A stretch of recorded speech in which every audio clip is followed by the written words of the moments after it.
Creating groups inside a Canvas course can be a great way to differentiate your instruction. Students will be able to access only the material that you want them to access. Certain groups of students can see certain things and other groups can see others, and the best part is the students don't know the difference. To start out on whatever course you would like to create a group, go to the People tab on the left. And before you do this, you should have an Everyone tab and then maybe a Group tab, or if you don't have any groups created, you won't have anything here. And the first thing we need to do is add a group set before we start adding groups. I added 4 group sets here already. If you noticed, East, North, South, and West partners. But you can create other group sets. Good examples of what a group set might be Chapter 1 research groups. So this is just kind of the heading of the group that you're going to be creating for Chapter 1. You can allow students to self-sign. You can automatically split students up into a certain number of groups, or you can just create your groups manually, which is what you probably want to do most of the time.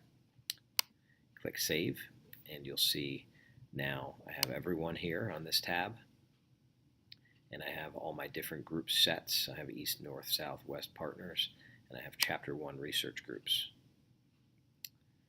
Once you click on that tab for Chapter 1 research groups, you now have to create the groups that we're going to use for Chapter 1. So let's say we're doing some kind of expert jigsaw, and I want to split the chapter up into 3 groups. I can create groups here, and I can just name them Group 1.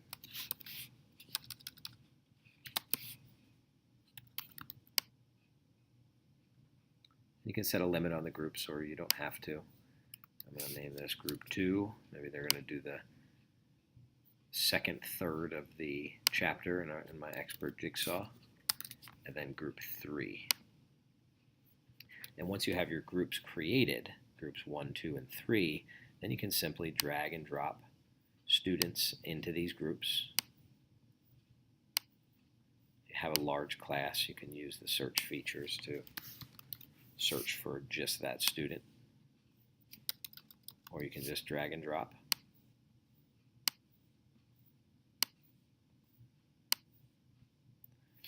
Once that's all done, you can go back to your assignments page, and I've created an assignment here already that are specifically for groups, but I can create another one too. If I want to add an assignment that's only going to be visible by this certain group, I can click Add Assignments,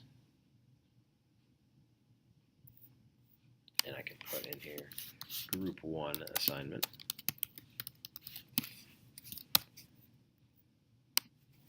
And I can say, please upload your Chapter 1 outline here.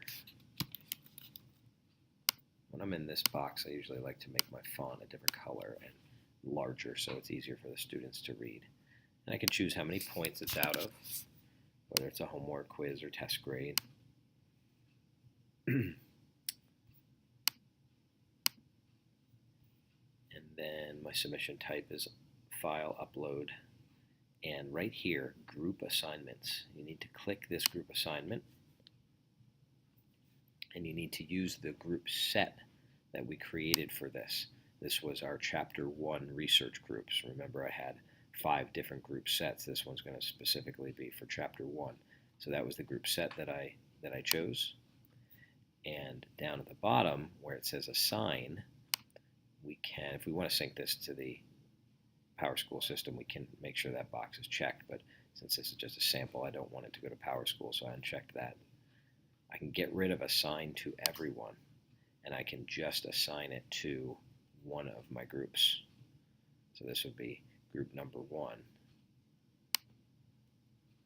And then I can add a due date, end of the month, and you can add an available from it too. I usually leave that blank though. Save and publish, you'll get a warning message saying, warning, not everyone is going to get this assignment. That's exactly what I want, so I'm going to click continue. And I found it takes just a second for this to save and publish. And there we go. Now we have a Group 1 assignment that is created. I can go back to my module, and I have a Group 1 assignment listed here. I can go back to my modules,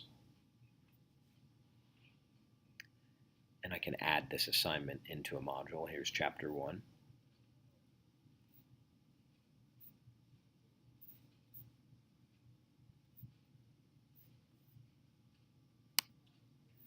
And I can hit the little plus button here to add an assignment, and I should find in here under homework Group 1 assignment that was already created.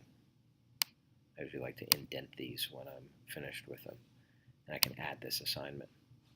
And now this assignment for Group 1 will only be visible by Group 1 members. Nobody else will see it. So I can create 3 different assignments differentiated using different scaffolds for each group. And Group 1 will have their assignment, Group 2 will have theirs, Group 3 will have theirs. Nobody will see what the other assignments are, and they'll only see the one that I made available to them.